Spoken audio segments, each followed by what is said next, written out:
नमस्कार दोस्तों, technical coaching class के YouTube चैनल पे मैं सुभाष जयपाल आपका एक बार पुनः स्वागत करता हूं।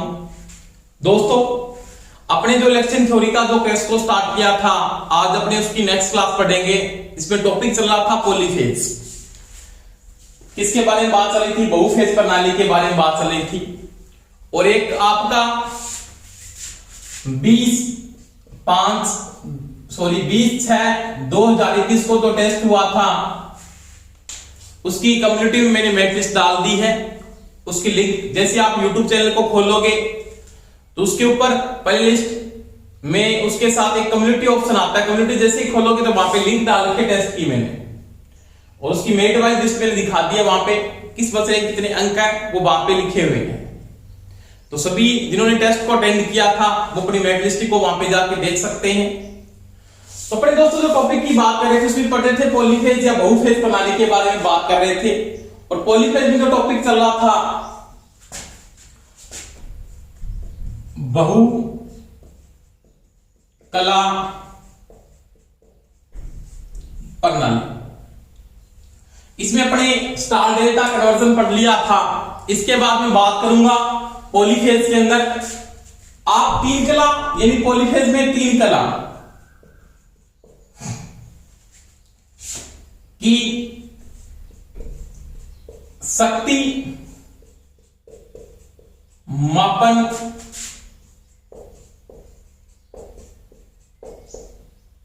विधियां पढ़ेंगे। यानी थ्री फेज के अंदर अपने क्या करेंगे? थ्री फेज में बहुफेज प्रणाली में अपने तो थ्री फेज का टॉपिक चल रहा था। तीन कला में अपने को क्या मापनी, उसकी पावर मापनी, यानी वास्तविक शक्ति की क्या करनी है, अपने को मापना है। उसको गणना अपने कर ली थी। गणना करने के लिए मैंने स्टार और डेल्टा दोनों में बात की थी। चाहे आपके पास कनेक्शन कौन सा हो, स्टार का हो और चाहे कौन सा हो, डेल्टा। यानी चाहे आपके पास कनेक्शन स्टार का चाहे कौन सा डेल्टा का है, तो आपने P = यहां पे पढ़ा था। एक तो होता है √3 BL IL cos phi, इसके द्वारा आप वास्तविक शक्ति की गणना करते हो। एक आपने पढ़ा था P = 3 BPH IPH cos phi। यानी इन दोनों के द्वारा आप वास्तविक शक्ति को क्या कर सकते हो दोस्तों, माप सकते हैं। अब यहां पे इसके द्वारा तो आपने क्या की थी, गणना किया था। अब अपने को क्या करना, शक्ति को मापना है। क्या करना है आपको? शक्ति का मापना, यानी इसका मापन करना है। और वास्तविक शक्ति को मापने के लिए अपने जो मीटर काम आता है उसको बोलते हैं वाट मीटर। क्या बोलते हैं दोस्तों? Watt meter. जैसे मैं बात करता हूं शक्ति को मापने के लिए, यानी आप लिख सकते हो वास्तविक शक्ति मापन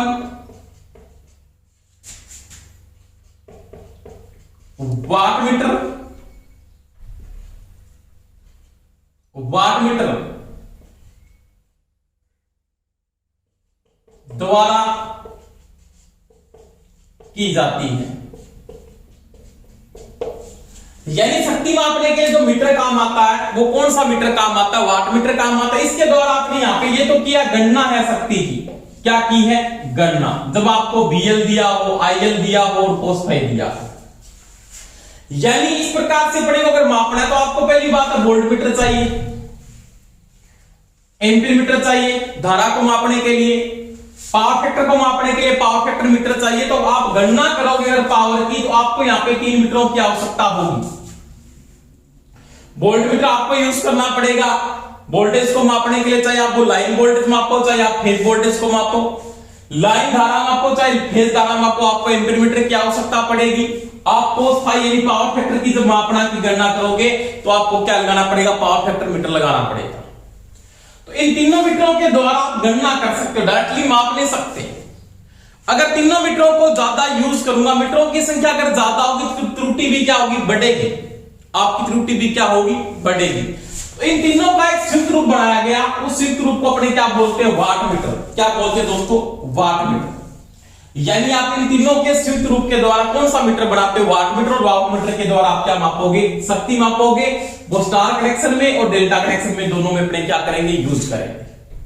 तो सबसे पहले मैं बात करता हूं नॉर्मली वाट मीटर के बारे में पढ़ेंगे, क्योंकि जो वाट मीटर है वो शक्ति मापने के लिए अपने काम में आता है। अब पहली बात है कि मापी यंत्र जो टॉपिक आता है, जो मेजरिंग इंस्ट्रूमेंट है, वो विशेष प्रकार का टॉपिक है जो अपने पढ़ेंगे, उसके क्वेश्चन भी बहुत आते हैं। तो आपके पास जो वाट मीटर है ना,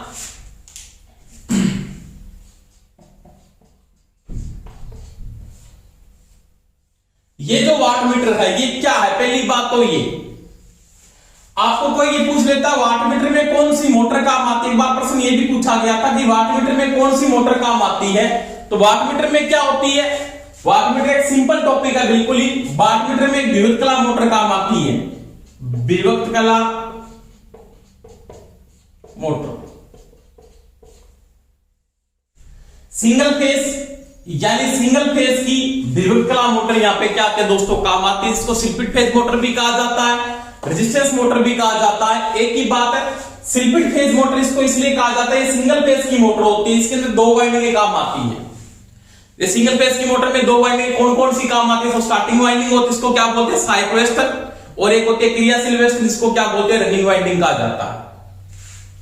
उसी प्रकार से क्या होता है कि जो वाट मीटर नॉर्मली बात है, वाट मीटर में कौन सी मोटर लगी होती है तो उसमें स्लिपिड फेज मोटर काम आती है। यानी क्या होता है वाट मीटर में, आपका एक वाट मीटर है, ये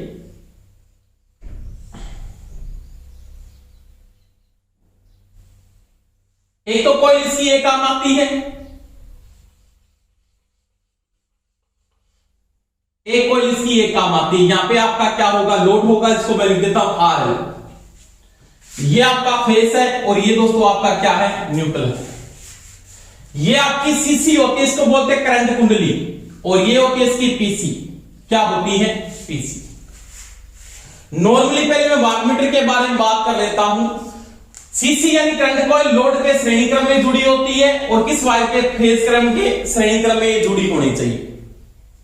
प्रेशर कॉइल को भार के किस क्रम में जोड़ा जाता है? समांतर क्रम में जोड़ा जाता है। परंतु ध्यान रख लेना, करंट कॉइल प्रेशर कॉइल के बाद में लोड के श्रेणी क्रम में जुड़ी होनी चाहिए। नॉर्मली बात होती है, क्योंकि आप इसको पहले जोड़ देते हो तो इसे अपने पढ़ेंगे तो एनर्जी मीटर में, तो एनर्जी मीटर में एक प्रकार का वाट मीटर यूज होता है, और उसमें बाद में क्या होता है, उसमें जो मापी यंत्र आता है ना, वो समाकलन प्रकार का मापी यंत्र लगा देते हैं। जैसे सिंपल बात मैं करता हूं अगर कि वाट मीटर किस प्रकार का मापी यंत्र है, तो वाट मीटर एक द्वितीयक प्रकार का मापी यंत्र है, जिसका पहला टाइप है सूचक प्रकार का मापी यंत्र।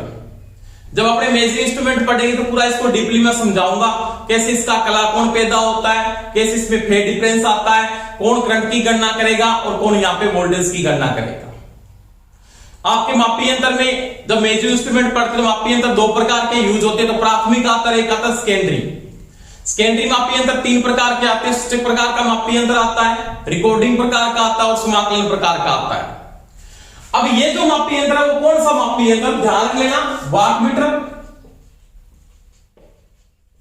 सूचक प्रकार का मापी यंत्र है। कौन सा है? ये एक सूचक प्रकार का मापी यंत्र, जैसे कौन सा हो गया? एम्पीयर मीटर हो गया, वोल्ट मीटर हो गया, फ्रीक्वेंसी मीटर हो गया, आपके पास वाट मीटर हो गया। तो ये जो मापी यंत्र है ना, वो कौन से सूचक प्रकार के मापी यंत्र आते हैं। तो ये जो वाट मीटर है सूचक प्रकार का मापी यंत्र, इसमें दो कोयले काम आती है। उसी प्रकार से आपके पास स्लिपिड फेज की मोटर में दो ही कोयले काम आती है। तो स्टार्टिंग वाइंडिंग काम आती है, और एक कौन सी काम आती है? रनिंग वाइंडिंग काम आती है। इसको बोलते हैं एक तो क्रियाशील वेस्टन और एक होती है सहायक वेस्टन। स्टार्टिंग वाइंडिंग को सहायक वेस्टन कहा जाता है और रनिंग वाइंडिंग को क्रियाशील वेस्टन कहा जाता है। अब देखो दोस्तों, आपका पहला प्रश्न, वाट मीटर क्या है? शक्ति मापने के लिए काम आता है। कौन शक्ति मापता है? तो ये क्या मापेगा? वास्तविक शक्ति मापता है। यानी P इक्वल टू, मैं यहां पे लिख देता हूं, P इक्वल टू लिखा जाएगा VI cos phi, VI cos phi. अब यहां पे वोल्टेज की गणना कौन करता है? तो वोल्टेज की जो गणना करेगा वो कौन करेगी? प्रेशर कॉइल करेगी। कौन करेगी? पीसी, जिसको बोलते दबाव कुंडली।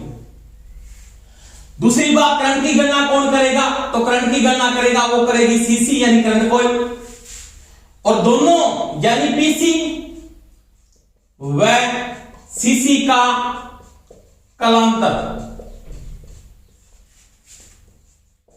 शक्ति गुणक की गणना करता है। यह चीज का ध्यान लेना। इन दोनों का जो फेज डिफरेंस है वो किसकी गणना करेगा, वो पावर फैक्टर की गणना करेगा। फेज डिफरेंस कहां से आता है वो बात कर लेते हैं। पीसी में क्या होता है, नॉर्मल सी बात है, ये जो प्रेशर कॉइल आपकी है, इस प्रेशर कॉइल में क्या है, तो इसमें क्या होता है दोस्तों, पतला चालक तार अधिक टर्न, क्या होगा, अधिक टर्न या अधिक वर्तन। वर्तन का मतलब होता है टर्नों की संख्या।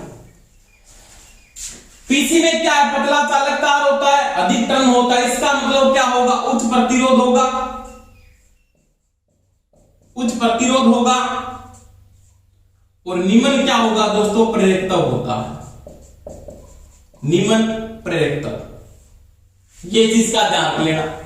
अब सीसी में क्या है, तो सीसी में क्या पाया जाता है, सीसी की मैं अगर बात करता हूं तो मोटा चालक तार, कम टर्न। अगर कम टर्न मोटा चालक तार है तो क्या होगा, निम्न प्रतिरोध होता है और उच्च प्रेरकत्व होता है।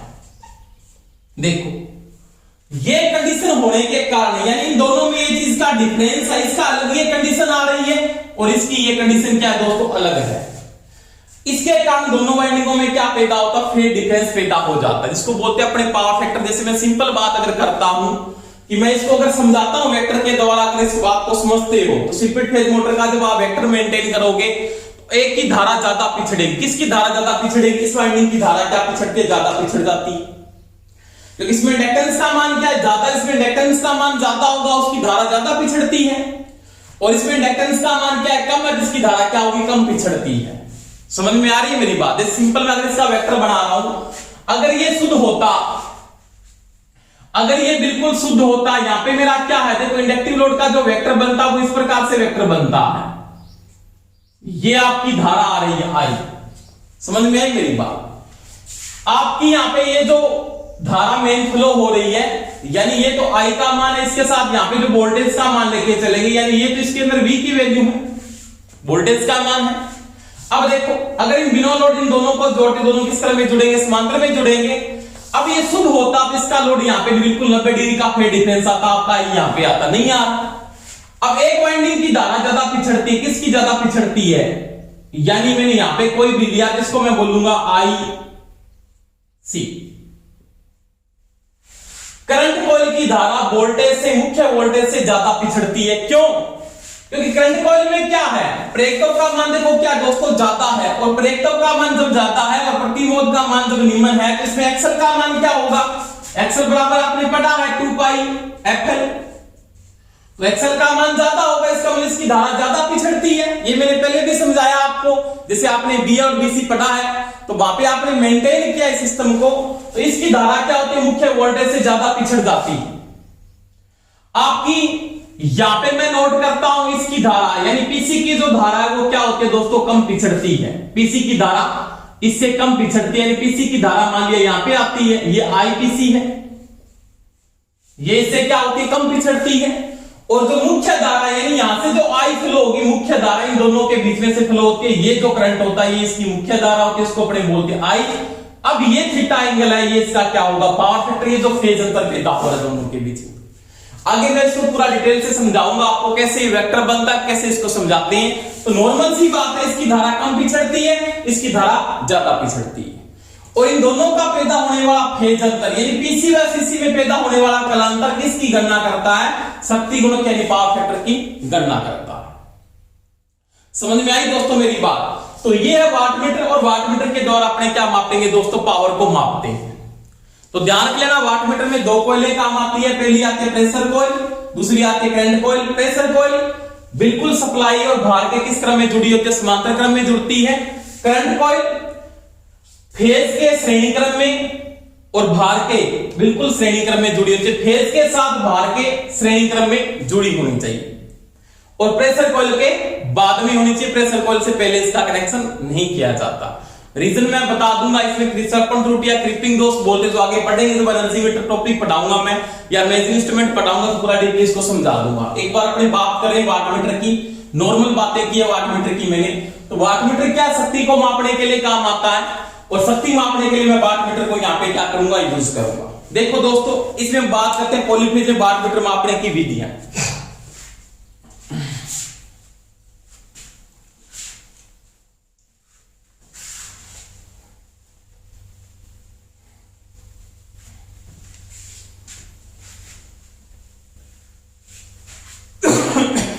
देखो,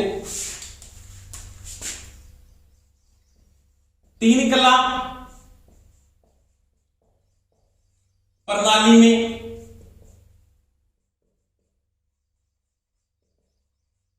वाटमीटर द्वारा शक्ति मापन की विधि,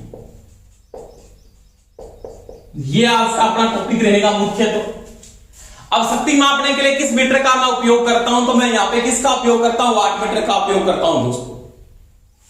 अब देखो, यहां पे 3 कला शक्ति मापने की वाटमीटर की जो विधियां आती है, वो 3 प्रकार की विधियां अपने यूज करते हैं, और 3 प्रकार से इसको अपने यूज किया जाता है। एक नंबर जो मैं बात करूंगा यहां पे, वो कौन सी बात करूंगा,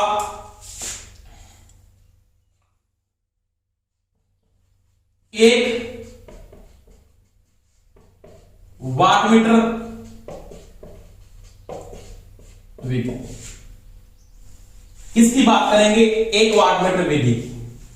सबसे पहले मैं अगर बात करता हूं इसकी, एक वाटमीटर विधि का उपयोग, पहली बात तो ये कि एक वाटमीटर विधि का उपयोग किस लोड के लिए किया जाता है, तो भार संतुलित होना चाहिए। पहली बात, भार संतुलित हो। क्या हो, आपके पास जो लोड है वो बैलेंस का लोड होना चाहिए, संतुलित लोड आपके पास अगर है तो आप एक वाटमीटर विधि को 3 फेज के अंदर यूज कर सकते हैं। जैसे सिंपल बात है। दूसरी बात, आपका जो संयोजन है, आपका लोड का जो संयोजन है, या लोड का जो संयोजन आपने यूज कर रखा है, वो कौन सा होना चाहिए, या आपने प्रदाय स्रोत का जो कनेक्शन है जो आप यूज कर रहे हो वाटमीटर विधि के अंदर, कि किस प्रकार से आप लोड को यूज कर रहे हो, तो आपका पास जो संयोजन होना चाहिए वो कौन सा संयोजन में यूज होता है, तो आपका जो संयोजन होना चाहिए वो होना चाहिए दोस्तों स्टार का। डेल्टा में आप इसका उपयोग नहीं कर सकते। आपके पास क्या है, पहली बात इसका क्या है, भार संतुलित होना चाहिए, बैलेंस का लोड होना चाहिए, और उस लोड का जो संयोजन है वो किस में होना चाहिए दोस्तों, स्टार होना चाहिए। कि आपके पास जो कनेक्शन है वो कौन सा कनेक्शन होना चाहिए, वो स्टार का कनेक्शन आपके पास होना चाहिए, तब आप इस विधि का उपयोग कर सकते हैं। समझ में आई मेरी बात, यानी जो संयोजन है वो स्टार का, यानी ये कनेक्शन आपके पास है,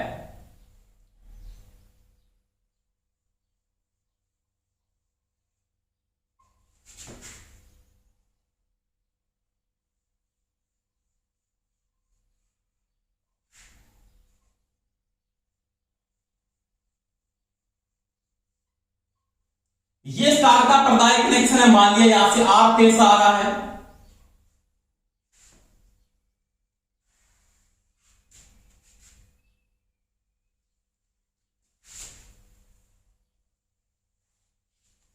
ये संयोजन आपने कर रखा है, यानी आपका जो प्रदाय संयोजन है वो आपका इस प्रकार का संयोजन होना चाहिए। स्टार का संयोजन आर फेस आ रहा है, ये मान लिया वाई फेस है, ये आपके पास कौन सा है, बी फेस है। अगर मेरे पास यहां पे लोड बैलेंस का होता है, बैलेंस का लोड है, तो स्टार को आप अर्थ के साथ भी कर सकते हो, अर्थ के साथ करने की वैसे जरूरत भी नहीं होती। बैलेंस लोड के साथ न्यूट्रल आपका क्या रहता है दोस्तों, स्थिर रहता है। अब देखो, यहां पे जो आपके पास लोड है, मान लिया L1, L2 और L3, तीनों भार आपके यहां पे जुड़े हैं प्रदाय स्रोत के अंदर। अब वो यहां पे कहता है कि लोड जो है L1 बराबर में L2 बराबर में L3 होना चाहिए। पहली बात तो ये, तीनों भार का मान क्या होना चाहिए, समान होना चाहिए। अगर पॉलीफेज में एक वाटमीटर विधि की है, 3 कला प्रणाली में अगर मैं एक वाटमीटर विधि की बात करता हूं, तो पहली बात है उसका भार संतुलित। संतुलित भार का मतलब होता है प्रत्येक फेज पे भार का मान अगर समान है। जैसे सिंपल मैं बात करता हूं, अगर मैं यहां पे 800 वाट का लोड है, तो यहां पे भी 800 वाट का लोड होना चाहिए, और यहां पे भी 800 वाट का लोड होना चाहिए। समझ में आई बात? अगर बैलेंस का लोड है तो आपको अर्थ करने की कोई भी आवश्यकता नहीं होती, क्योंकि न्यूट्रल आपका क्या रहेगा दोस्तों, स्थिर रहता। अब देखो यहां पे बैलेंस का लोड है यानी संतुलित भाग है, तो तीनों फेसों पे भार का मान समान है। इसका मतलब यहां से क्या निकलता आपका, न्यूट्रल निकलता है, ये न्यूट्रल, ये उदासीन है। अब कोई एक लोड यहां पे जुड़ा हुआ है, लोड आपका काम कर रहा है। अब देखो इस लोड के समांतर क्रम में मैंने यहां पे कोई लोड जोड़ दिया, मान लीजिए ये लोड आपका यहां पे काम कर रहा है,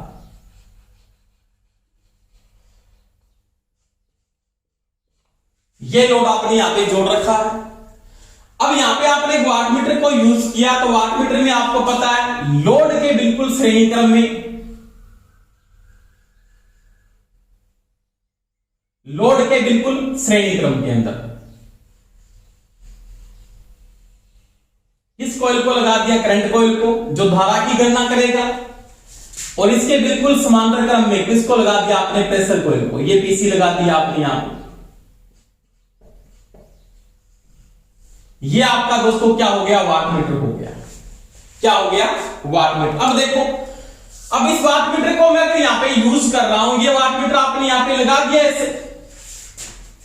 अब इस फेस की पावर को माप देगा, इस फेस की पावर को ये माप देगा। इस फेस की पावर है वो इस फेस की पावर है, वो इस फेस की पावर, तो टोटल पावर जो आएगी यानी इस थ्री फेस का टोटल पीटी आएगा, 3 कला की तुल्य जो शक्ति आएगी वो किसके बराबर आएगी, यानी जो पीटी होगा वो होगा 3 इंटू में वाटमीटर पठन। इसके द्वारा मैं टोटल पावर को माप सकता हूं। तो ये बिल्कुल सिंपल टॉपिक है, बिल्कुल सिंपल है। यानी क्या कहना चाहता है, एक वाटमीटर विधि का जब मैं उपयोग करता हूं तो पहली बार आपका भार संतुलित होना चाहिए, पहली कंडीशन में आपका बैलेंस के लोड के लिए यूज होगा। दूसरी बात, आपका जो संयोजन होना चाहिए वो स्टार का होना चाहिए, डेल्टा में इसका उपयोग आप नहीं कर सकते, क्योंकि आपको उदासीन बिंदु चाहिए, यहां पे न्यूट्रल आपको चाहिए। और मैंने कहा था जहां तक संभव होता है तो न्यूट्रल की प्राप्त आप स्टार में करते हो, डेल्टा में संभव नहीं है न्यूट्रल। तो वही बात है, या अलग से वहां पे डिस्टेंसों को जोड़ के आप न्यूट्रल बना सकते हो, ये नहीं कि न्यूट्रल बना सकते हो, तो उसमें आपका जो लॉस होगा वो बढ़ जाएगा, उसकी पावर लॉस आपकी बढ़ जाती है। तो वही बात है, एक वाटमीटर विधि में आपका भार संतुलित होना चाहिए, संयोजन स्टार का होना चाहिए। बैलेंस लोड का मतलब ये होता है कि तीनों फेसों पे अगर भार का मान समान है तो उसको बोलेंगे बैलेंस लोड है। अब मैं अगर एक लोड की एक फेस की पावर को अगर माप लूंगा तो कुल पावर किसके बराबर होगी, 3 इंटू वाटमीटर पठन, यानी पीटी में ये लिख सकता हूं मैं। अगर एक फेस की पावर ये 800 वाट वहां पर है तो आपके पास तुल्य पावर कितनी हो जाएगी थ्री फेस की, वो हो जाएगी दोस्तों 2400 वाट। क्या हो जाएगी, 2400 वाट। तो ये दोस्तों मैंने किसकी बात की, एक वाटमीटर विधि की बात की। किसकी बात की, एक वाटमीटर विधि में आप पावर को माप सकते हो। उस समय आपके पास जो लोड है वो आपके पास बैलेंस का लोड होना चाहिए। तो बैलेंस का लोड अगर आपके पास आप यूज करें जिसके द्वारा आप टोटल पावर को माप सकते हैं। अब देखो इसके बाद मैं सेकंड बात करता हूं, सिंपल बिल्कुल 2 नंबर।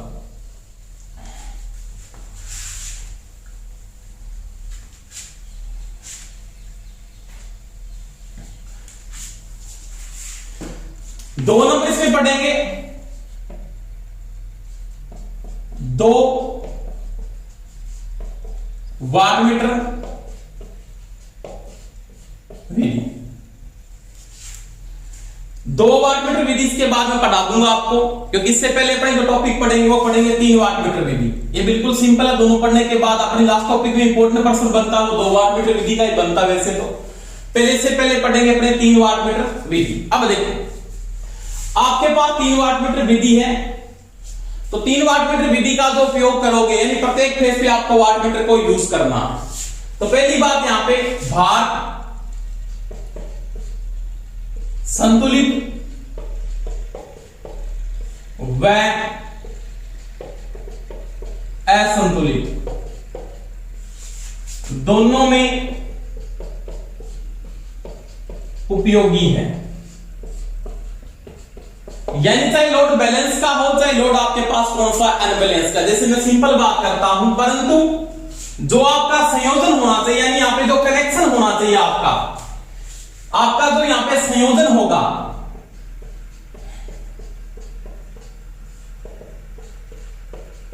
वो स्टार का ही होना चाहिए, डेल्टा में इसका उपयोग नहीं होगा। ये भी चीज का ध्यान रख लेना। डेल्टा में इसका उपयोग क्यों नहीं होगा? क्योंकि डेल्टा में आप न्यूट्रल संभव नहीं है, आपके पास न्यूट्रल की प्राप्ति आप नहीं कर सकते। तो मैं स्टार कनेक्शन का यहां पे उपयोग करूंगा। मेरे को यहां पे 3 वाट मीटरों का क्या करना, उपयोग करना है। जैसे मेरे पास ये कोई भी पर्दा है, ये किस में जुड़ा है? स्टार में है।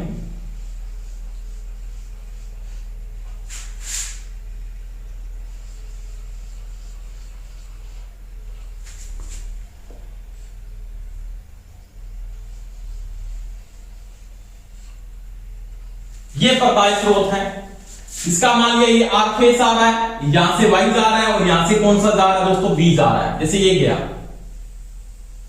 यहां पे आपका L1 लोड है मान लिया, यहां पे L2 लोड है और यहां पे आपका L3 लोड है, L2 और यहां पे क्या है? L3 लोड है। 3 लोड आप यहां पे यूज कर रहे हैं। इसके साथ मेरे को न्यूट्रल को किसके साथ जोड़ना पड़ेगा? आपके साथ जोड़ना पड़ेगा। संभव है यहां पे आपके साथ आपको जोड़ना ही पड़ेगा। क्यों? क्योंकि यहां पे लोड तो अनबैलेंस का आना चाहिए, तो न्यूट्रल आपका किसके साथ जुड़ा होना चाहिए? हमेशा ही आपके साथ जुड़ा होना चाहिए।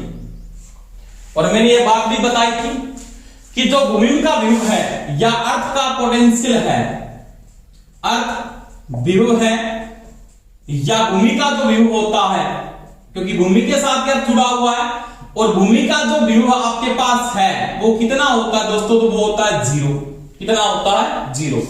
तो इसका पोटेंशियल हमेशा ही 0 रहना चाहिए। अर्थ के साथ इसलिए जुड़ना चाहिए कि अनबैलेंस की धारा किसमें चली जाए? अर्थ में जुड़ी जाए। अब देखो, अब मैं यहां पे किसका उपयोग करता हूं? न्यूट्रल का उपयोग करता हूं। ऐसे ये न्यूट्रल है, समझ में आई मेरी बात? अब देखो, यहां पे भी कोई लोड जुड़ा हुआ आपका इसके बीच में, एक लोड यहां पे जुड़ा हुआ है, एक लोड ये जुड़ा हुआ है और एक लोड दोस्तों ये जुड़ा है। मान लीजिए 3 लोड जुड़े हैं। इसको मान लेते हैं L1 लोड है आपके पास, ये L2 है और ये आपके पास दोस्तों कौन सा? L3 लोड है। ये 3 लोड आप यहां पे क्या कर रहे हो? यूज कर रहे हो। L1, L2, L3। अब तीनों का मान समान भी हो सकता है, असमान भी हो सकता है, बैलेंस का हो सकता है, अनबैलेंस भी होता है, उसमें कोई समस्या नहीं है। अब देखो, अब मैं यहां पे तीनों फेसों में प्रत्येक के साथ एक वाटमीटर को जोड़ देता हूं। एक वाटमीटर का संयोजन आपने यहां पे कर लिया ऐसे।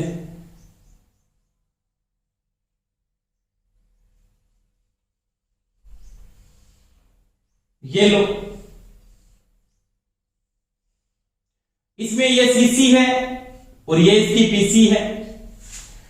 एक वाटमीटर आपने यहां पे लगा लिया,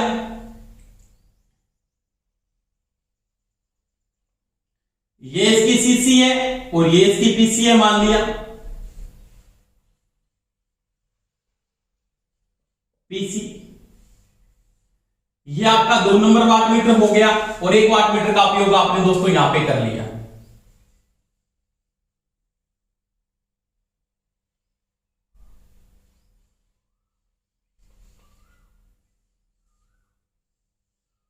ये भी इसकी पीसी है और ये भी इसकी सीसी है। अब देखो, 3 वाटमीटर लगा के प्रत्येक की प्रेशर कॉइल, यानी प्रत्येक की जो प्रेशर कॉइल आपने जो यूज की है वो किसके साथ यूज की है? आपका न्यूट्रल बिंदु है, neutral face, neutral face, neutral face. ये W1 वाटमीटर मान लिया, ये W2 है और ये W3 है। समझ में आई मेरी दोस्तों बात? अब वो यहां पे कहता है चाहे लोड आपके पास बैलेंस का है चाहे अनबैलेंस का, कोई लोड हो सकता है, दोनों में इसका मैं उपयोग कर सकता हूं। समझ में आई मेरी बात? दूसरी बात, कनेक्शन यहां पे स्टार का ही होना चाहिए, क्योंकि जब न्यूट्रल बनेगा तभी इसका मैं संयोजन यहां पे कर सकता हूं। तो अब मेरी जो तुल्य पावर, टोटल पावर आएगी, जो पीटी आता है समय, तो पीटी बराबर अब क्या होगा? तो वो होगा दोस्तों W1 प्लस में W2 प्लस में W3। तीनों वाटमीटरों का क्या होता है दोस्तों? योग होता है। अगर तीनों वाटमीटरों के पठन को मैं जोड़ देता हूं, यानी तीनों वाटमीटरों का जो पठन है उनका अगर आप योग कर देते हो तो आपकी 3 फेज की कुल पावर की आप गणना कर सकते हो, यानी इसकी जो टोटल पावर है वो इतनी आएगी। समझ में आई दोस्तों मेरी बात? तो ये आपके पास है 3 वाटमीटर विधि में, और 3 वाटमीटर विधि संतुलित व असंतुलित भाग दोनों के लिए उपयोग होती है, परंतु उसमें संयोजन कौन सा आना चाहिए? आपके पास दोस्तों स्टार का कनेक्शन होना चाहिए। तो ये 3 नंबर वाटमीटर विधि है। अब देखो, इसके बाद जो इंपॉर्टेंट आता है, मोस्ट इंपॉर्टेंट जो वैल्यू आती है वो आती है 2 वाट मीटर विधि। देखो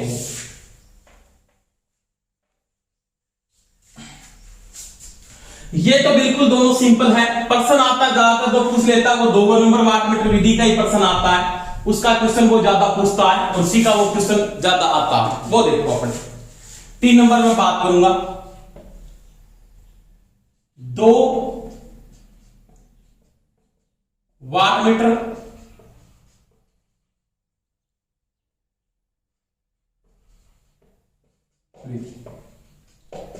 अब देखो इसका जो उपयोग अपने करते हैं ना, इसके लिए आपके पास जो भार है, भार चाहे तो वो संतुलित हो, संतुलित व असंतुलित,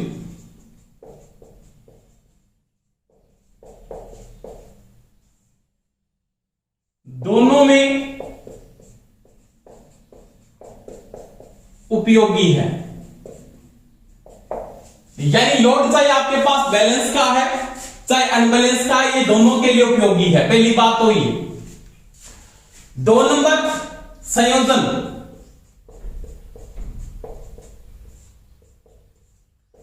स्टार व डेल्टा दोनों में उपयोगी है।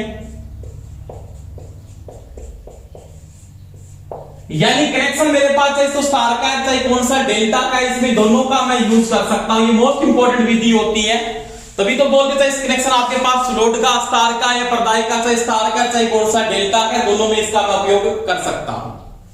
तीसरी बात देखो यहां पे 3 नंबर ये क्या कर सकता है, शक्ति मापन के साथ साथ शक्ति मापन के साथ साथ शक्ति गुणक गणना करने में भी सहायक है, करने में भी सहायक है। इसलिए इसको इंपॉर्टेंट माना जाता है कि चाहे कनेक्शन मेरे पास स्टार का है चाहे डेल्टा का है, मेरे पास कोई फर्क नहीं पड़ेगा। दूसरी बात, लोड चाहे बैलेंस का है चाहे आपके पास लोड कौन सा अनबैलेंस का है, तो मैं यूज कर सकता हूं। दूसरी बात है शक्ति को मापता है, उसके साथ ये किसको माप सकता है, पावर फैक्टर की भी गणना करने में क्या है, सहायक है। यानी इसके द्वारा मैं पावर फैक्टर की भी गणना कर सकता हूं। तो इस विधि को अपने क्या मापा जाता है, इसको अपने मोस्ट इंपोर्टेंट मापते हैं। इसको मानते हैं, इसको मोस्ट इंपोर्टेंट माना जाता है कि आप 2 वाट मीटर विधि का ही ज्यादा उपयोग करते हैं। अब देखो 2 वाट मीटर विधि में अपने को क्या करना है। पहली बात कि 2 वाट मीटर विधि का जो अपने उपयोग करते हैं, तो जैसे मेरे पास कोई भी प्रदायक का जो ये कनेक्शन है,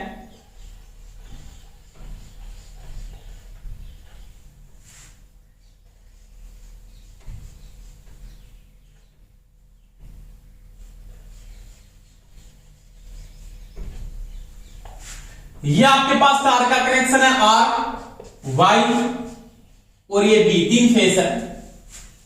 आपने चाहे स्टार कनेक्शन को यहां पे आपके साथ जोड़ रखा है, इससे ये जोड़,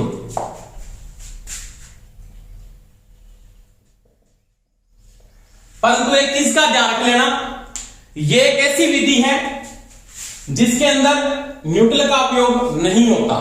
यानी इसमें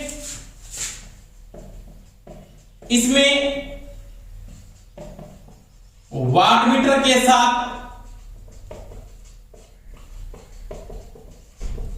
उदासीन का उपयोग नहीं होता।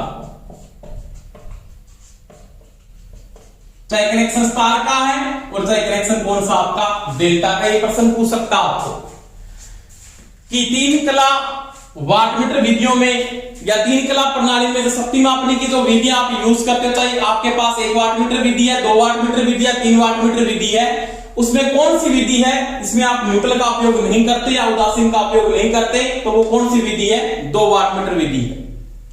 अब देखो इसमें मैं वाट मीटर को अगर जोड़ता हूं, यहां पे ये आपका प्रदायक का जो कनेक्शन है इस प्रकार से जा रहा है, मानिए यहां पे आपके पास L1 लोड है, L2 लोड है और ये L3 लोड है।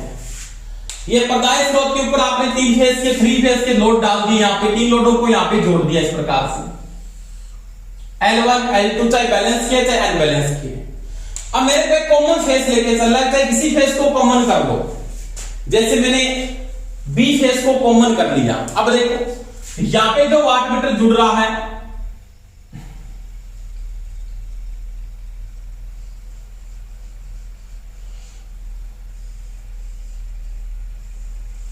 एक वाटमीटर आपने ये जोड़ दिया सीसी, और यहां पे इसकी क्या है दोस्तों पीसी है, और एक वाटमीटर आपने यहां पे जोड़ दिया इसके साथ ये वाला,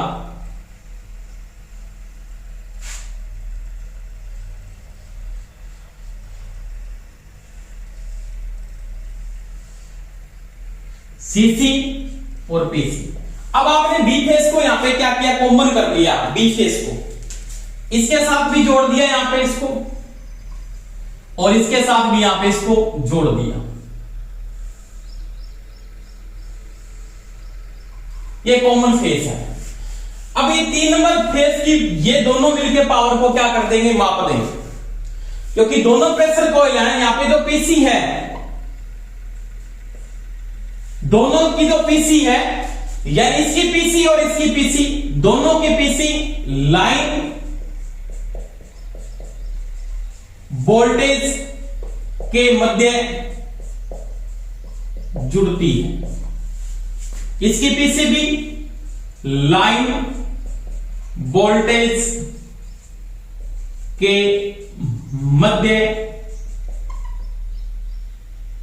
जुड़ती है, यानी इसकी भी पीसी है वो लाइन वोल्टेज के मध्य जुड़ती है, और इसकी पीसी भी लाइन वोल्टेज के मध्य जुड़ती है। ये चीज का ध्यान रख लेना, क्योंकि यहां पे भी फेस है और यहां पे भी फेस है, तो इसको लाइन वोल्टेज मिलेगी, इसको भी लाइन वोल्टेज मिलेगी। इसके कारण ये दोनों वाटमीटर मिलकर इस तीसरे फेज की पावर को क्या करते हैं दोस्तों, माप देते हैं। और उस समय इसका जो पीटी आता है, इसकी जो टोटल पावर आती है, इसका जो पीटी है वो किसके बराबर होता है, तो वो इसका जो पीटी आता है वो आता है दो वाटमीटर। कौन कौन से हैं, तो एक तो आपके पास W1 वाटमीटर है, ये कौन सा है, W2 है, तो इसका जो पीटी आएगा वो क्या आएगा, W1 प्लस क्या आएगा, W2 आएगा, क्या आएगा, W1 प्लस W2। चाहे लोड आपके पास बैलेंस का है, यानी L1 बराबर, चाहे तो L2 बराबर में L3 है, और चाहे ये बराबर नहीं है, चाहे ये बराबर नहीं, इसको क्या बोलेंगे, असंतुलित। ये तो क्या है, ये असंतुलित है, और ये क्या है, तो ये संतुलित है। दोनों में इसका उपयोग होगा, चाहे लोड आपके पास बैलेंस का है और चाहे लोड बैलेंस का नहीं है। बराबर को क्रॉस करा, इसका मतलब ये बराबर नहीं है, इसका मतलब अनबैलेंस लोड है, ये बैलेंस के, दोनों पे इसका उपयोग होता है। कनेक्शन चाहे आपके पास पताई का स्टार का हो चाहे डेल्टा, क्योंकि यहां पे उदासीन का उपयोग नहीं किया जा रहा, तो न्यूट्रल का जो उपयोग नहीं किया जा रहा, तो मेरे पास कनेक्शन चाहे स्टार का और चाहे डेल्टा को, मैं इसको दोनों पे उपयोग कर सकता हूं। अब आपने टोटल पावर को तो माप लिया। दूसरी बात मैंने यहां पे ये भी की थी कि आप पावर फैक्टर को कैसे निकालते हैं, यहां पे 10 निकाल सकते हो, 10/5, और 10/5 बराबर यहां पे होता है √3 W1 माइनस में W2 बटा में W1 प्लस में W2। जैसे आप 10 का मान निकाल लेते, तो 10 के द्वारा आप किसका मान निकाल सकते हो दोस्तों, कोस का मान भी निकाल सकते हो। अगर 10 का मान आपको पता है तो आप कोस की वैल्यू को भी निकाल सकते हो। फिर 10 इनवर्स करोगे थीटा एंगल आ जाएगा, और थीटा एंगल के द्वारा आप पावर फैक्टर की भी गणना कर सकते हो। तो ये दोस्तों मैंने किसकी बात की, 2 वाटमीटर विधि की बात की, जिसमें आपको 10/5 जैसे निकलता है, तो 10/5 के बाद आप किसकी गणना कर सकते हो, पावर फैक्टर की भी गणना कर सकते हो। तो ये 2 वाटमीटर विधि में आप यूज कर सकते हैं। अब जैसे आपको कोई ये पूछ लेता है कि 2 वाटमीटर विधि में आपके पास क्या है, कि एक की पावर मान लिया आपके पास ये 1000 वाट माप रहा है, इसकी पावर मान लिया 2000 वाट है, तो पीटी कितना होगा, तो पीटी तो आपके पास क्या आ जाएगा, 3000 वाट। और यहां से आप 10 को निकाल के 10 को निकालने के बाद आपको उसका मान भी निकाल सकते हैं। तो इसकी कुछ वैल्यू है जो फिक्स है tan फाई के साथ, वो मैं बात करूंगा यहाँ पे कि कौन कौन सी वैल्यू के साथ कौन कौन सा पठन होगा। वो देखो, ये क्वेश्चन भी पूछ लेता है बहुत बार, वो आराम से देखिए।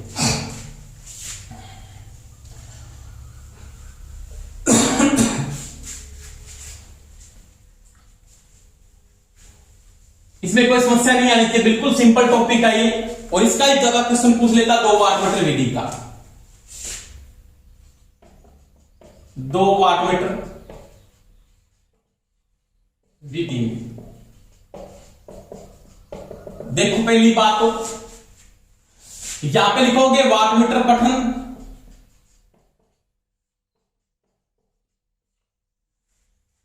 उसके बाद आपके पास यहां पे शक्ति गुणक यानी cos फाई कितना होगा उस समय,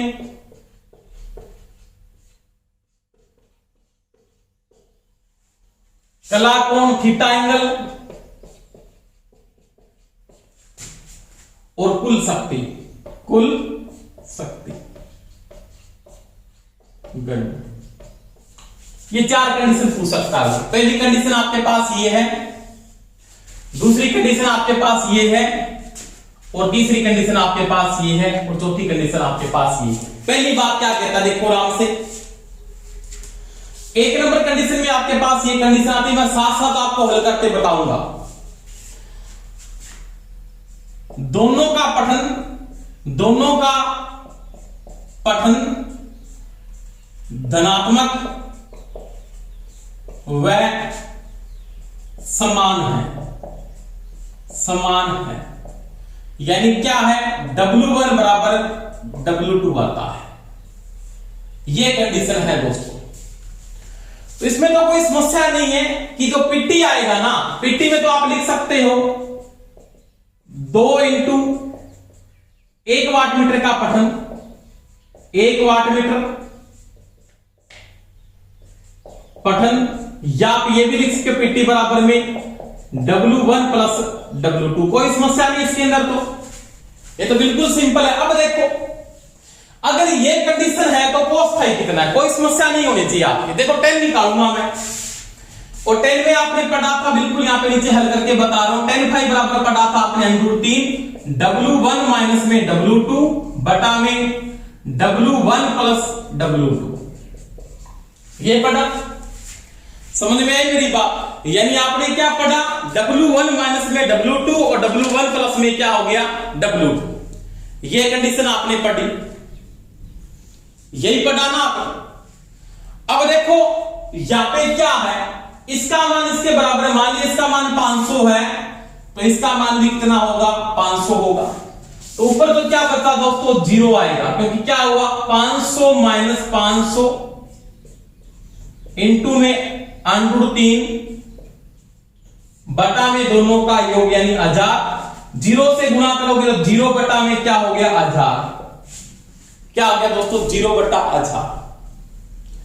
अब देखो 0 बटा 1000 क्या होता है, यानी 0 बटा 1000 की जो वैल्यू आती है वो क्या आती है दोस्तों, क्या आती है, यानी 0 बटा 1000 का जो मान होता है वो क्या होता है 0 ही होता है। क्या होता है 0 होता है। अब 0 बटा 1000 की जो वैल्यू आ रही है वो 0, 10 का मान 0 है, 10 का मान कितना आ रहा है 0, यानी जो 10 की वैल्यू आ रही है वो कितनी आ रही है आपके पास 0 आ रही है, और जो 10 का मान आपके पास 0 आ रहा है, तो इसके बाद आपके पास cos का मान कितना होगा, sin का मान कितना होगा, वो अपने क्या करेंगे दोस्तों ज्ञात करेंगे। देखो 10 का जो मान है वो 0 बटा 1000 यानी क्या है, 10 का मान 0 आ। तो देखो नॉर्मल सी बात है, जैसे मैं यहां पे बात करता हूं, जैसे आपके पास कोई भी वैल्यू आ, जैसे sin थीटा और cos थीटा, दोनों का मान लिख देता हूं मैं। sin 0 degree, 30 degree, 45 degree, 60 degree और 90 डिग्री। sin 0 का मान सभी को पता है 0, 1 बटा 2, 1 बटा √2, √3 बटा 2, 1। इसका उल्टा 1, √3 बटा 2, 1 बटा √2, और ये क्या आ जाएगा 1 बटा 2, और ये क्या आ जाएगा 0। अब देखो क्या आ रहा है, 10 जो है 10 का मान 0 है, तो देखो sin 10 बराबर क्या होता है, तो आपने पढ़ा tan थीटा बराबर sin थीटा बटा में cos थीटा। यही होता है ना। तो साइन 0 बटा 1 मान लो चाहे 1000 मान लो, 1 मान लो चाहे 1000 मान लो। तो मेरे पास क्या है कि जब आपके पास 10 का मान कितना आता है, 0 आता है। 10 का मान आपके पास जब 0 आता है तो साइन का मान 0 और कोस का मान क्या 1 है। तो आपके पास जो कोस की वैल्यू होगी वो कितनी होगी उस समय, यूनिटी यानी क्या मानेंगे, 1 मानेंगे। 0 बटा 1 मान लो, 0 बटा 1000 0 ही होता है। अगर 10 की वैल्यू आपके पास कितनी आती है, 0 आती है, तो उस समय थीटा एंगल कितने डिग्री का होता है आपके पास, 0 डिग्री का। तो cos 0 का मान क्या होता है दोस्तों, 1 होता है। इस समय cos की वैल्यू क्या आ जाएगी, 1। यानी जो शक्ति गुणन का मान होगा वो क्या होगा, इकाई। थीटा एंगल कितने डिग्री का होगा, 0 डिग्री का होगा। कितने डिग्री का होगा, 0। लोड कौन सा हो सकता है, तो पावर फैक्टर तो यूनिटी है, तो लोड कौन सा होगा, रेजिस्टिव लोड होगा। कौन सा होगा, रेजिस्टिव लोड। अब देखो 2 नंबर बात, 2 नंबर में बात अगर करूं यहां पे,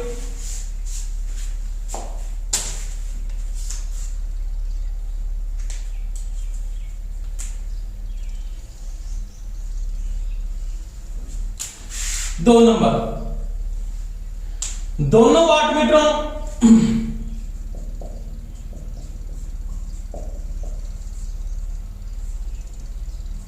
का पठन धनात्मक व असमान है। यानी मान ले W1 बराबर W2 नहीं है, अलग अलग पठन आता है। चाहे तो ये आ जाता है, मान लिया यहाँ पे W1 ग्रेटर देन W2 है, और चाहे मान लिया ये आ जाता है W1 लेस देन W2 है, एक ही बात। तो पीटी में तो कोई समस्या नहीं, तो पीटी बराबर उस समय क्या होगा, तो वो हो जाएगा W1 प्लस W2। इसमें तो कोई दिक्कत नहीं है क्या, नहीं है बिल्कुल भी। अब क्या होगा, देखो पावर फैक्टर क्या होना चाहिए कि आपके पास जो पावर फैक्टर की वैल्यू है वो कितनी होनी चाहिए, यानी पावर फैक्टर का मान कितना होगा। तो यहाँ पे जो पावर फैक्टर की वैल्यू आप कोई भी मान लेके देख लो, तो पावर फैक्टर का जो मान आएगा वो 1 से कम व 0.5 से अधिक होगा। समझ में आई मेरी बात, यानी पावर फैक्टर का मान 1 से कम होगा और 0.5 से क्या होगा, अधिक होगा। और शक्ति गुणक का मान थीटा एंगल 60 डिग्री से कम व 0 डिग्री से अधिक होगा।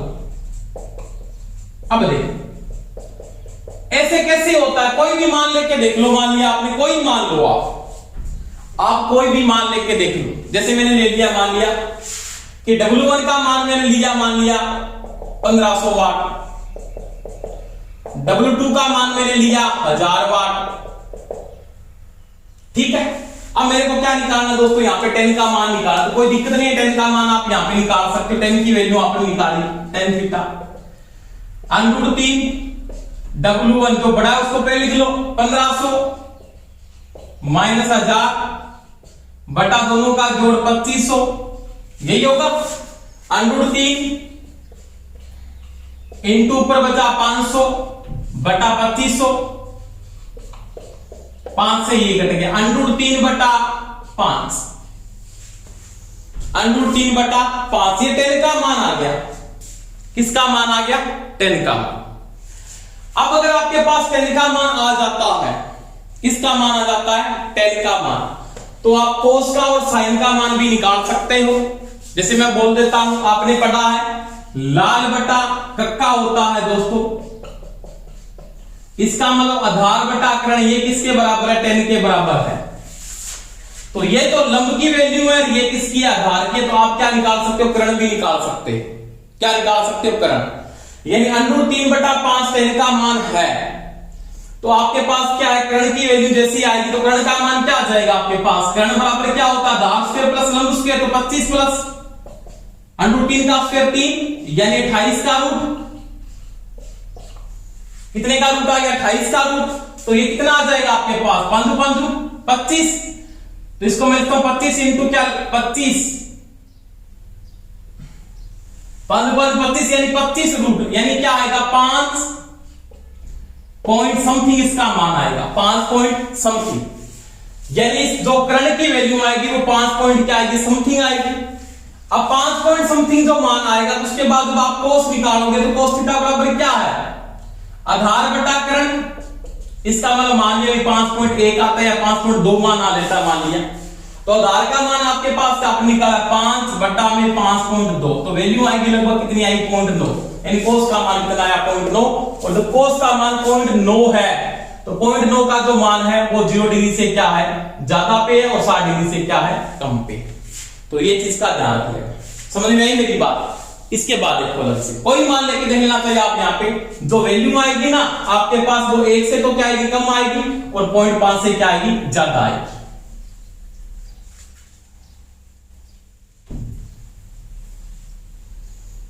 उसके बाद 3 नंबर में बात करता हूं यहां पे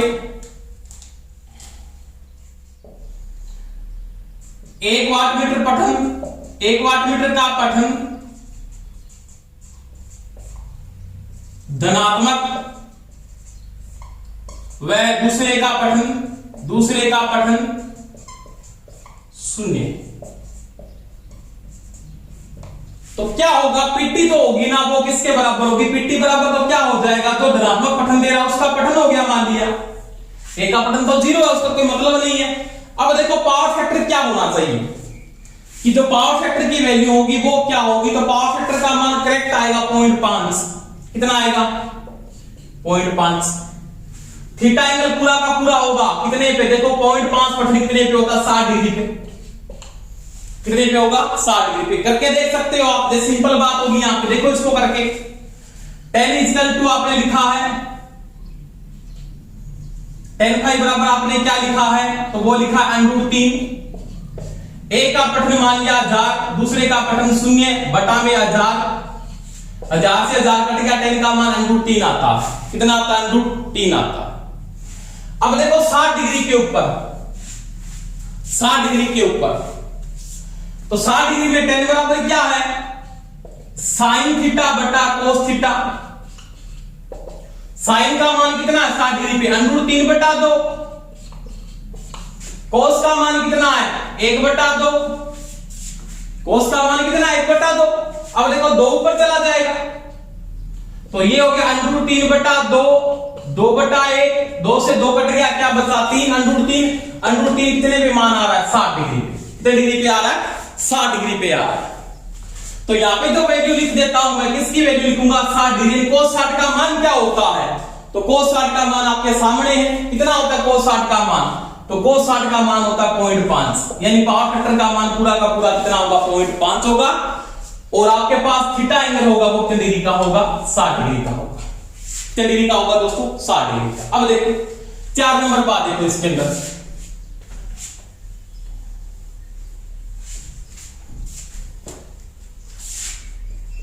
दोनों वाटमीटर विधि में, दोनों वाटमीटर में 1 वाटमीटर धनात्मक पठन व दूसरा ऋणात्मक पठन देता है या देने का प्रयास करता है। यानी सिंपल सी बात मैं बोलूं, वाटमीटर जो है उसका संकेतक कभी नेगेटिव पठांक दर्शा नहीं सकता। यानी पैमाने पे जो पठांक होता है वो 0 से इसके बीच होता है, धनात्मक पठांक ही होता है। तो उस समय क्या होता है कि वाटमीटर का संकेतक, एक वाटमीटर का संकेतक 0 की ओर बार बार प्रतिघात करता है। ये उसका जो मीटर है वो उल्टा चलने का प्रयास कर रहा है, उसकी जो मोटर है वो एंटी क्लॉकवाइज घूमने का प्रयास कर रही है, क्योंकि मोटर ही है वाटमीटर एक प्रकार का। जब ये संकेतक बार बार 0 की ओर प्रतिघात करता है, 0 की ओर प्रतिघात करता है, यानी संकेतक या संकेतक 0 की ओर बार बार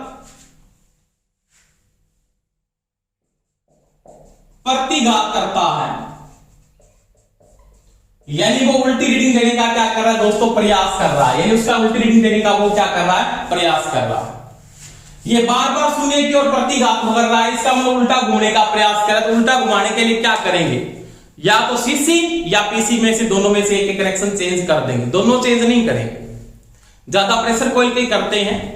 पीसी या सीसी दोनों में से एक कनेक्शन चेंज करके आप उस रीडिंग को लोगे।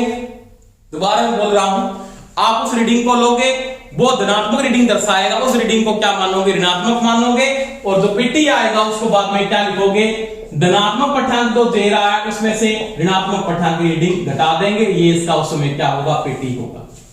समझ में आई मेरी बात।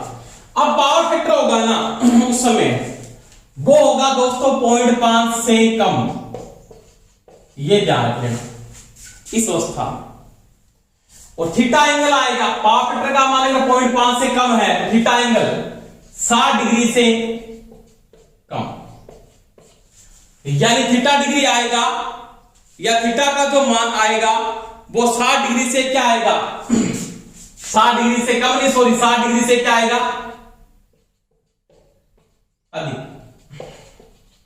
इधर रीडिंग जो आ रही है वो किस में आ रही है, अधिक की आ रही है ना। इसका जो पठांक आएगा वो 60 डिग्री से अधिक आएगा, और 90 डिग्री से क्या होगा, 90 डिग्री से कम। ये पठांक दिखा, और उस समय आपके पास पावर फैक्टर का मान 0.5 से क्या होता है दोस्तों, कम होता है।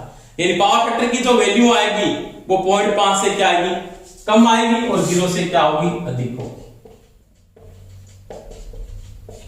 ये चीज का ध्यान है। जैसे कोई भी पठांक आप लेके देख लो, एक का पॉजिटिव आता है, एक का नेगेटिव आता है। उस अवस्था में आप जब 10 निकालोगे तो 10 फाइव बराबर मान लो, एक का पठांक 1000 पॉजिटिव है, दूसरा बता रहा 0.500। तो आप इन पठांकों को जब यहां पे लेके आओगे 10 की तरफ मान के अंदर, तो आपके पास जो वैल्यू आएगी ना, वो 10 का जो मान आएगा, वो थीटा जो एंगल आएगा वो 60 डिग्री से अधिक आएगा, और 90 डिग्री से कम ही आएगा। तो ये दोस्तों थी वाटमीटर विधि के द्वारा आप शक्ति को मापते हो। पूरा कॉन्सेप्ट मैंने कवर करवा दिया है, करके आप क्वेश्चन दे सकते हो, 10 का मान बार बार रख के दे सकते हो, और कोई समस्या आए तो मेरे को कमेंट करके बता सकते हो। तो धन्यवाद दोस्तों। ये सभी टॉपिक वाइज कंप्लीट करेंगे। पहले मैंने बताया समान रीडिंग है, उसके बाद दोनों की असमान धनात्मक पठन है, उसके बाद एक जीरो एक धनात्मक पड़ता है, चौथी बात ये पढ़ा दोनों पठन में एक का धनात्मक दूसरे का ऋणात्मक या ऋणात्मक पठन देने का प्रयास करता है। ऋणात्मक पठन आप दिखा नहीं सकते पैमाने पे, तो ऋणात्मक पठन लेने के लिए पीसी या सीसी में दोनों में से एक कनेक्शन चेंज कर देंगे, उस पठन को बाद में ऋणात्मक पठन मानेंगे। तो ये पूरा कॉन्सेप्ट था वाटमीटर का। आराम से टॉपिक को कवर करके क्वेश्चन करके इसके देख सकते हो। कोई समस्या आए तो मेरे को कमेंट करके बता सकते हो। धन्यवाद दोस्तों। क्लास अच्छी लगी हो तो सभी लाइक जरूर किया करो और शेयर भी करें। जिन्होंने चैनल को सब्सक्राइब नहीं किया वो सब्सक्राइब कर लें। धन्यवाद। जय हिंद। Best of luck.